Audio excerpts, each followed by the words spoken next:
नमस्कार दोस्तों, मैं आशीष एम ऑनलाइन क्लासेस से आपके बीच में उपस्थित हूँ। आज हिंदी साहित्य, हिंदी लिटरेचर की एक अन्य क्लास लेकर के उपस्थित हूँ और आपको बता दूँ कि बुंदेलखंड खंड विश्वविद्यालय द्वारा जो पेपर 23 तारीख को होना था वह पेपर 31 तारीख को होने जा रहा है।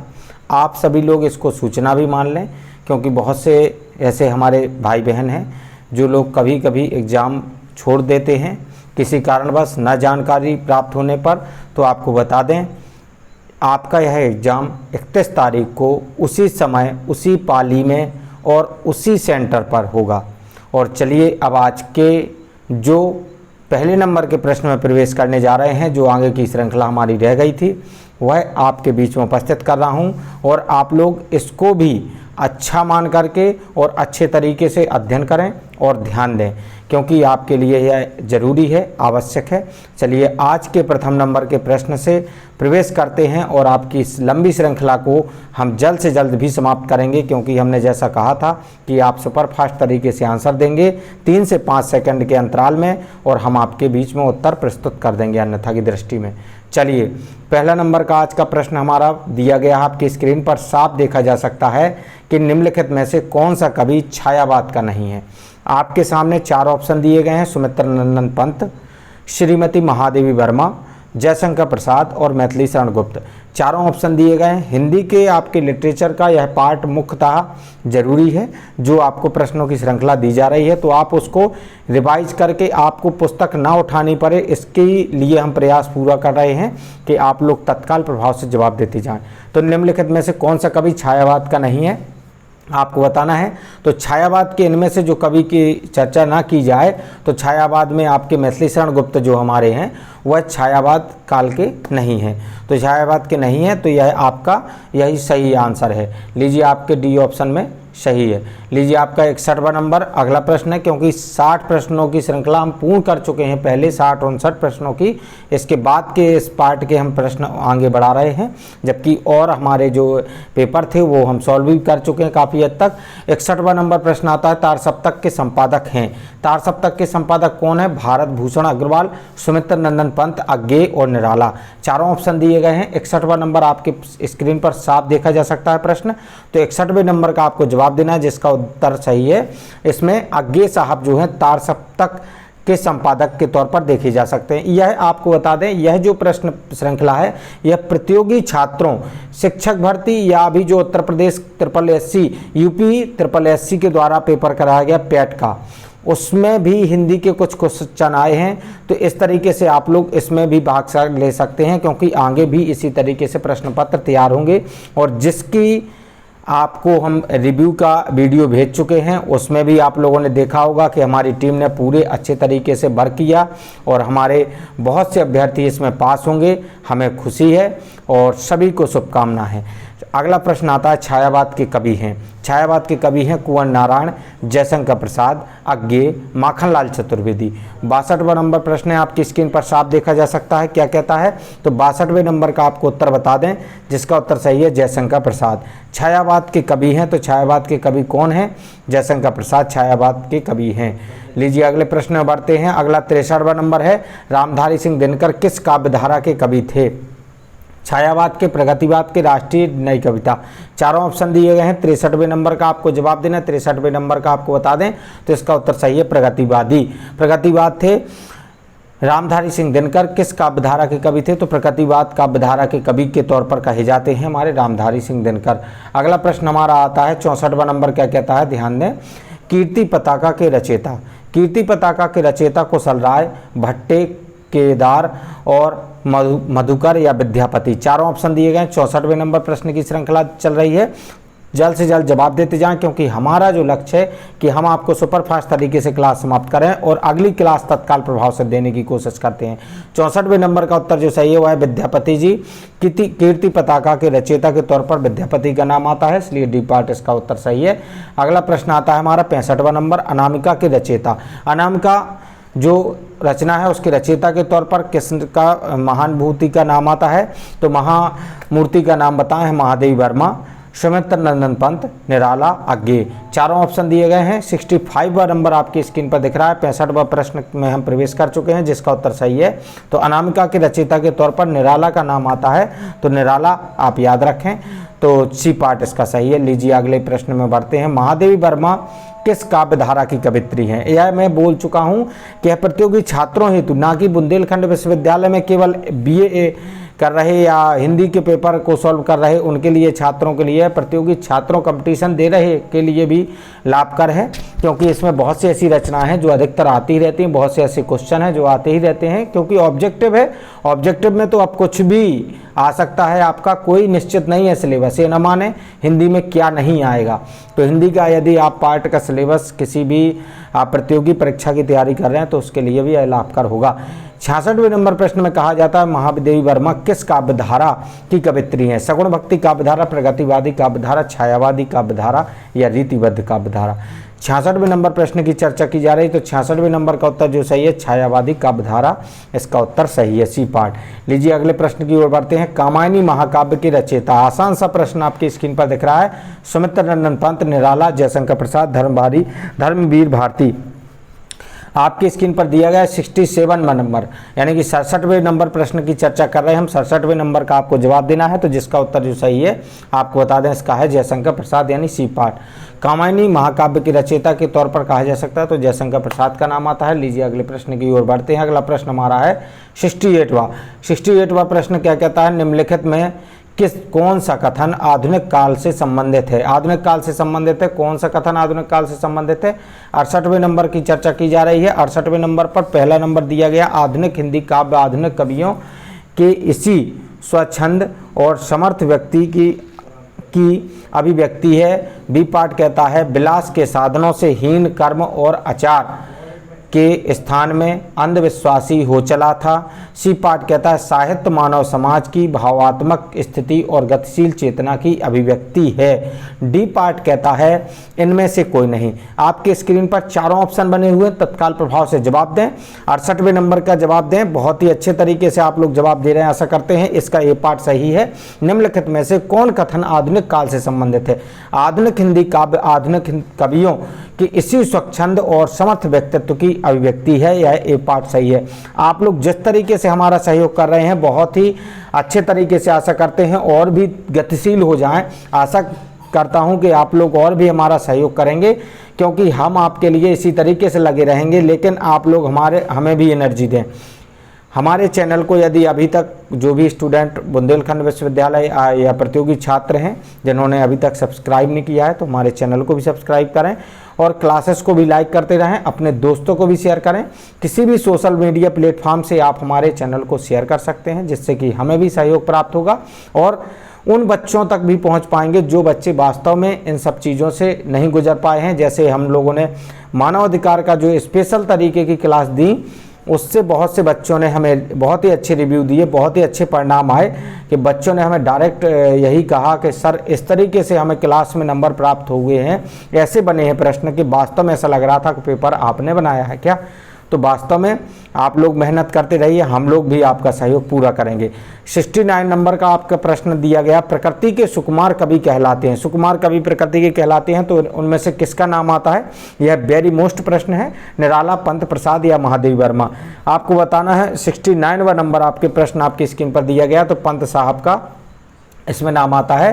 प्रकृति के सुकुमार कवि के तौर पर सुमित्र नंदन पंत का नाम आता है। यह पंत साहब जहां पर लिखा है, सुमित्र नंदन पंत भी मिल सकता है आपको, तो यही उत्तर आपका सही है, बी पार्ट। अगले प्रश्न में बढ़ते हैं। अगला प्रश्न दिया गया, कौन सा नया अलंकार छायावाद की देन है? कौन सा नया अलंकार? यह प्रश्न बहुत ही अच्छा है और आपको याद रखना होगा, प्रतियोगी छात्रों हेतु भी। कौन सा नया अलंकार छायावाद की देन है? अनुप्रास, उत्प्रेक्षा, संदेह, मानवीकरण। आपकी स्क्रीन पर बना हुआ है, जल्द से जल्द जवाब दें। 70वें नंबर की चर्चा की जा रही है, तो मानवीकरण अलंकार जो है छायावाद की देन है, यह आपका 70वें नंबर का डी पार्ट सही है। लीजिए अगले प्रश्न की ओर बढ़ते हैं। प्रगतिवादी कवि, क्योंकि हमें सुपरफास्ट तरीके से क्लास समाप्त करनी है। लीजिए आपकी स्क्रीन पर दिया गया है 71। प्रगतिवादी कवि हैं सूर्यकांत त्रिपाठी, निराला, महादेवी वर्मा, जयशंकर प्रसाद, सच्चिदानंद सिन्हा की चर्चा की जा रही है। हीरानंद बादशाहन, आगे इनका नाम पूरा नाम यही है। इनको अज्ञे भी लिखा मिल सकता है आपको, या सच्चिदानंद हीरानंद वात्स्यायन अज्ञे भी लिखा मिल सकता है, और पूरा लिखा मिल सकता है, या केवल अज्ञे, तो वो आप याद रखें। प्रगतिवादी कवि हैं, तो प्रगतिवादी कवि के तौर पर 71वें नंबर पर जो आते हैं वह सूर्यकांत त्रिपाठी निराला का नाम आता है। जैसा कि आपको बता चुका हूं, तो सूर्यकांत त्रिपाठी निराला हमारे प्रगतिवादी कवि के तौर पर देखे जा सकते हैं। चलिए अगले प्रश्न में बढ़ते हैं। अगला प्रश्न हमारा दिया गया है, क्या कहता है, 72 नंबर पर हम पहुंच गए। 72 नंबर का कहता है प्रयोगवाद की विशेषता है। प्रयोगवाद की विशेषता है प्रगति, वर्णन, नवीनता के प्रति आग्रह, अतिशय भावुकता, विद्रोह व क्रांति। आपकी स्क्रीन पर बना हुआ है। 72वें नंबर प्रश्न की चर्चा की जा रही है, जिसका उत्तर सही है नवीन के प्रति आग्रह। प्रयोगवाद की विशेषता है तो नवीन के प्रति आग्रह। तार सप्तक के प्रवर्तक के तौर पर कहा जाए तो किसका नाम आता है, नरेंद्र शर्मा का। सच्चिदानंद हीरानंद वात्स्यायन अज्ञे का, भवानी प्रसाद मिश्र का, या धर्मवीर भारती का। चारों ऑप्शन दिए गए हैं। 73वें नंबर प्रश्न की चर्चा की जा रही है, तो आपको बता दें इसमें तार सप्तक के प्रवर्तक के तौर पर हमारे अज्ञे साहब का, सच्चिदानंद हीरानंद वात्स्यायन अज्ञे का नाम आता है। यह नाम मैं आपको याद करा कर रहूँगा, क्योंकि बहुत ही अच्छा नाम है और बड़ा नाम है, तो बहुत ही अच्छे तरीके से आप याद रखें।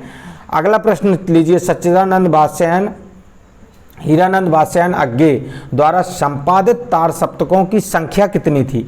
संख्या कितनी है आपको बताना है, 4, 3, 8, 2। चारों ऑप्शन दिए गए हैं। 74वें नंबर प्रश्न की चर्चा की जा रही। 74वें नंबर प्रश्न का आपको जवाब देना है। बहुत ही अच्छे तरीके की प्रश्न श्रृंखला है हमारी। 74 नंबर का जवाब पूछा जा रहा है, तो आपको बता दें इसमें तार सप्तकों की संख्या की चर्चा की जा रही है। तो सच्चिदानंद हीरानंद वात्स्यायन अज्ञे द्वारा जो संपादित तार सप्तकों की संख्या वह है 3, यानी 3 याद रखें, 3। चलिए अगले प्रश्न में बढ़ते हैं। भक्तमाल के कवि हैं। भक्तमाल के कवि के तौर पर किसका नाम आता है आपको बताना है। भारतेंदु हरिश्चंद्र का नाम आता है, या फिर सोहनलाल द्विवेदी, या रहीम, या देव। बहुत ही अच्छे तरीके का प्रश्न है, आपको पता होना चाहिए, और इसी तरीके से तत्काल प्रभाव से जवाब दें। 75 नंबर की चर्चा की जा रही। 75 का इसका ए पार्ट सही है, भारतेंदु हरिश्चंद्र। भक्तमाल के कवि के तौर पर भारतेंदु हरिश्चंद्र की चर्चा की जा रही है। और आप लोगों ने जो अमिताभ बच्चन के मुंह से बहुत बार सुनी होगी वह कविता, नन्ही चींटी जब दाना लेकर चलती है, तो यह कविता हमारे सोहनलाल द्विवेदी जी की कविता है। और बहुत से लोग उसमें उनके पिताजी का नाम लगा देते हैं, लेकिन नहीं, सोहनलाल द्विवेदी के द्वारा यह रचित कविता है। भारतेंदु हरिश्चंद्र भक्तमाल कवि हैं, यह इस प्रश्न का सही उत्तर है। अगले प्रश्न में बढ़ते हैं। 76वां नंबर प्रश्न कहता है, निम्नलिखित में से किस पत्रिका का संपादन पंडित प्रताप नारायण मिश्र ने किया। पंडित, सही सुन रहे हैं आप, ध्यान दें, संपादन पंडित प्रताप नारायण मिश्र ने किया है। विश्वामित्र का, सरस्वती का, प्रदीप हिंदी का, या ब्राह्मण का। 76वें नंबर प्रश्न की चर्चा की जा रही है। 76वें नंबर की आपको जवाब देना है, तो आपको बता दें इसका जो उत्तर सही है वह है ब्राह्मण पत्रिका का संपादन जो किया। ब्राह्मण पत्रिका का संपादन जो किया वह पंडित प्रताप नारायण मिश्र द्वारा किया गया। यह उत्तर आपका डी पार्ट सही है। हम आपके उज्जवल भविष्य की कामना करते हैं। आप लोग इसी तरीके से जवाब देते रहेंगे और सुपरफास्ट तरीके से जवाब देंगे। 77 प्रश्न पर पहुंच गए हैं। क्या कहता है, निम्नांकित में से कौन सी रचना भारतेंदु युग में लिखी गई है। प्रेम माधुरी, कामायनी, निरूपमा, या युगवाणी। चारों ऑप्शन दिए गए हैं। 77वें नंबर प्रश्न की चर्चा की जा रही है। तत्काल प्रभाव से जवाब दें। 77 का आपको जवाब देना है, जिसका उत्तर सही है ए पार्ट प्रेम माधुरी। निम्नांकित में से कौन सी रचना भारतेंदु युग में लिखी गई है, तो प्रेम माधुरी आपका ए पार्ट सही है 77वें नंबर का। लीजिए अगला प्रश्न आपकी स्क्रीन पर दे रहे हैं। 78 नंबर पर प्रश्न कर गए हैं। क्या कहता है, निम्नलिखित में छायावादोत्तर कवि कौन है। निम्नलिखित में छायावादोत्तर कवि कौन है। हरिऔध, मैथिली शरण गुप्त, महादेवी वर्मा, अज्ञे। चारों ऑप्शन दिए गए हैं। 78वें नंबर प्रश्न की चर्चा की जाए तो 78वें नंबर का उत्तर जो सही है वह अज्ञे, यानी डी पार्ट सही है अज्ञे। निम्नांकित में छायावादोत्तर कवि कौन है, तो अज्ञे साहब का नाम आता है। 78वें नंबर की चर्चा की जाए तो आपका डी पार्ट सही है। लीजिए अगले प्रश्न की ओर बढ़ रहे हैं। अगला प्रश्न आपकी स्क्रीन पर दिया गया है। 79 प्रयोगवादी कवि है, तो प्रयोगवादी कवि के तौर पर किसका नाम आता है। महादेवी वर्मा, सुमित्रा नंदन पंत, निराला, गिरजा कुमार माथुर। आपकी स्क्रीन पर दिया गया है। 79 नंबर का आपको प्रश्न जवाब देना। प्रयोगवादी कवि के तौर पर चर्चा की जाए तो चारों ऑप्शनों में से प्रयोगवादी कवि के तौर पर गिरजा कुमार माथुर का नाम आता है, इसलिए आपका उत्तर सही है डी पार्ट। लीजिए इसी तरीके से आप लोग अन्य प्रश्नों के भी जवाब सुपरफास्ट तरीके से देंगे। और चलिए इसी के साथ में आपको 2 लाइनें जरूर सुना दें। कभी कभी कहा जाता है कि छोटी छोटी बातों में आनंद खोजना चाहिए, क्योंकि बड़ी बड़ी बातें जीवन में चंद ही होती हैं, इसलिए छोटी छोटी बातों में भी आप आनंद खोज सकते हैं। और कहा गया है कि जो हो गया उसे सोचा नहीं करते, जो मिल गया उसे खोया नहीं करते, हासिल उन्हें होती है सफलता जो वक्त और हालात पर रोया नहीं करते। इसलिए वक्त और हालात पर रोए नहीं, मेहनत करते रहें, आपको सफलता जरूर मिलेगी। अगले प्रश्न में मिलते हैं। अगला प्रश्न हमारा दिया गया है 80 नंबर का। क्या कहता है? जनवादी कविता के बृहद त्रयी में आते हैं। जनवादी कविता के बृहद त्रयी में आते हैं तो किन शख्सों के नाम आते हैं, किन कवियों, किन रचयिताओं के नाम आते हैं, आपकी स्क्रीन पर दिए गए हैं। हमारे हिंदी के महापुरुष के तौर पर कहे जा सकते हैं प्रसाद पंत निराला, ए ऑप्शन में दिया गया। बी पार्ट कहता है विनोद कुमार शुक्ल, राजेश जोशी, विष्णु खरे। सी पार्ट कहता है नागार्जुन, त्रिलोचन शास्त्री, केदारनाथ अग्रवाल। डी पार्ट कहता है राम नरेश त्रिपाठी, श्रीधर पाठक, हरियोध। चारों ऑप्शन दिए गए हैं। 80 नंबर का प्रश्न है, तत्काल प्रभाव से जवाब दें। 80 नंबर में दिया गया है, तो जिसका उत्तर जो सही हुआ है नागार्जुन, त्रिलोचन शास्त्री, केदारनाथ अग्रवाल। यह उत्तर जनवादी कविता के बृहद त्रयी के में आते हैं, तो उनमें से नाम आता है नागार्जुन, त्रिलोचन शास्त्री और केदारनाथ अग्रवाल का नाम आता है, इसलिए सी पार्ट आपका सही है। अगला प्रश्न आपकी स्क्रीन पर दिया गया है 81वें नंबर का। निम्नलिखित में से कौन भारतेंदु के सहयोगी लेखक हैं? यह आपको बताना है। 81वें नंबर का आपको जवाब देना। हजारी प्रसाद द्विवेदी, वियोगी हरि, शिव पूजन सहाय, बालकृष्ण भट्ट। चारों ऑप्शन दिए गए हैं। 81वें नंबर प्रश्न की चर्चा की जा रही है। 81 नंबर का आपको जवाब देना है, जिसका उत्तर आपका सही है वह है बालकृष्ण भट्ट, डी पार्ट। निम्नलिखित में से कौन भारतेंदु का सहयोगी लेखक के तौर पर कहे जाते हैं? तो बालकृष्ण भट्ट का नाम आता है, जिसमें आपका डी पार्ट सही है। अगले प्रश्न की ओर बढ़ते हैं। 82 नंबर का क्या कहता है? भारतेंदु युग के गद्यकार, निबंधकार, लेखक हैं जयशंकर प्रसाद, गुलाब राय और प्रेमचंद, सरदार पूर्ण सिंह या प्रताप नारायण मिश्र, पंडित बालकृष्ण। चारों ऑप्शन दिए गए हैं। 82 नंबर का प्रश्न है। 82 नंबर का भी आपका भारतेंदु युग के गद्यकार या निबंधकार या लेखक के तौर पर कहे जाए तो प्रताप नारायण मिश्र और पंडित बालकृष्ण का नाम आता है, इसलिए आपका डी पार्ट सही है। बहुत बहुत बधाई, आप लोग इसी तरीके से जवाब देते रहें। बालकृष्ण भट्ट बिल्कुल। चलिए अगले प्रश्न में बढ़ते हैं। अगला प्रश्न आपकी स्क्रीन पर 83 नंबर का क्या कहता है? भारतेंदु के समकालीन लेखक कौन हैं? पंडित बालकृष्ण भट्ट, प्रताप नारायण मिश्र, किशोरीलाल गोस्वामी, अध्यापक पूर्ण सिंह।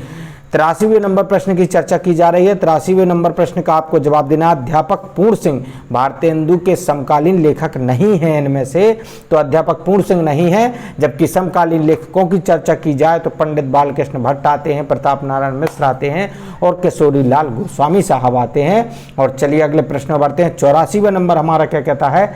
आधुनिक काल को गद्य काल के नाम से किसे अभिहित किया गया? तो महावीर प्रसाद द्विवेदी, श्याम सुंदर दास, रामचंद्र शुक्ल या डॉक्टर रामकुमार वर्मा।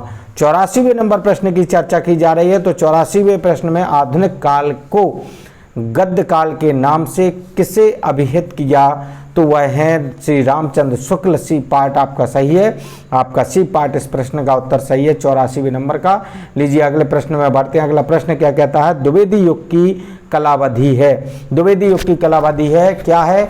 सन 1938 ईस्वी, 1950 ईस्वी तक, सन 1968 से 1900 ईस्वी तक, सन 1900 से 1922 ईस्वी तक, 1919 से 1938 ईस्वी तक। 85वें नंबर प्रश्न की चर्चा की जा रही, तो 85वें नंबर का आपको जवाब दे दें, जिसका उत्तर सही है सी पार्ट। सन 1900 ईस्वी से 1922 ईस्वी तक द्विवेदी युग की कलावधि है। आपका सी पार्ट सही। हम आपको जलवायु की कामना करते हैं इसी तरीके से आप लोग जवाब देते रहें और सुपरफास्ट तरीके से जवाब दें। और आपको पुनः आग्रह कर रहा हूं कि जो भी हमारे भाई बहन नए जुड़ रहे हैं वह चैनल को सब्सक्राइब अवश्य कर लें और अपने दोस्तों को भी शेयर करें और क्लासों को लाइक ज़रूर करें, क्योंकि हम प्रत्येक छात्र के लिए केवल और केवल एक निःशुल्क प्लेटफॉर्म के तौर पर हैं। और आपको बता दें, यदि सभी प्रकार की किसी प्रकार की आपको प्रतियोगी आवश्यकताओं हेतु या फिर बुंदेलखंड विश्वविद्यालय हेतु आपको जो भी PDF प्राप्त करनी है तो हमारे टेलीग्राम चैनल पर आप टेलीग्राम पर एम ऑनलाइन क्लासेस सर्च करें, आपको हमारे चैनल में स्वागत है और वहीं पर आपको हमारी सारी PDF निःशुल्क प्राप्त होंगी। किसी भी प्रकार की शुल्क देने की आवश्यकता नहीं है। बड़े बड़े कोचिंगों में जाकर के आप शुल्क दे रहे हैं, यहाँ पर निःशुल्क आपको सब कुछ मिल रहा है। 86वां नंबर प्रश्न कहता है, नागरी प्रचारणी सभा की स्थापना किस युग में हुई? नागरी प्रचारणी सभा की स्थापना किस युग में हुई? तो भारतीय हिंदू युग, द्विवेदी युग, छायावादी युग, छायावादी उत्तर युग। यह प्रश्न आपका मोस्ट है, इसलिए मैंने इसी प्रश्न पर रोक दिया था। 86वां नंबर आपको जवाब देना है। तो नागरी प्रचारणी सभा की स्थापना किस युग में हुई थी, यह आपको जवाब देना है। 86 प्रश्न की श्रृंखला हमारी समापन की ओर है, जिसका उत्तर सही है। नागरी प्रचारणी सभा जो है द्विवेदी युग की स्थापना हुई, द्विवेदी युग में स्थापना हुई थी इसकी। तो आपको यह याद रखना होगा, इसका बी पार्ट सही है। अगला प्रश्न कहता है, नागरी प्रचारणी सभा की स्थापना की अथवा नागरी प्रचारणी सभा के संस्थापक के तौर पर किसका नाम आता है? आपको बताना है। श्याम सुंदर दास, रामचंद्र शुक्ल, संपूर्णानंद, हजारी प्रसाद द्विवेदी। 87वें प्रश्न की चर्चा की जा रही। 87वें नंबर का आपको जवाब देना है, तो जिसका उत्तर सही है श्याम सुंदर दास। नागरी प्रचारणी सभा की स्थापना जिन्होंने की उनका नाम है श्याम सुंदर दास। याद रखें, नागरी प्रचारणी सभा की स्थापना निम्नलिखित में से लेखकों में से किसका योगदान नहीं है? उनमें से कौन सा लेखक ऐसा है इनमें से जिसका योगदान नहीं है? आचार्य रामचंद्र शुक्ल, श्याम सुंदर दास, राम नारायण मिश्र या शिव कुमार सिंह। 88वें प्रश्न की चर्चा की जा रही है, तो जिसमें रामचंद्र शुक्ल का नाम आता है कि इनका योगदान नहीं है, जबकि श्याम सुंदर दास, राम नारायण मिश्र और शिव कुमार सिंह, इन सभी लोगों का इसमें योगदान है, जबकि रामचंद्र शुक्ल का नहीं है। 88वें नंबर की प्रश्न की चर्चा में ये पार्ट आपका सही है। लीजिए आपका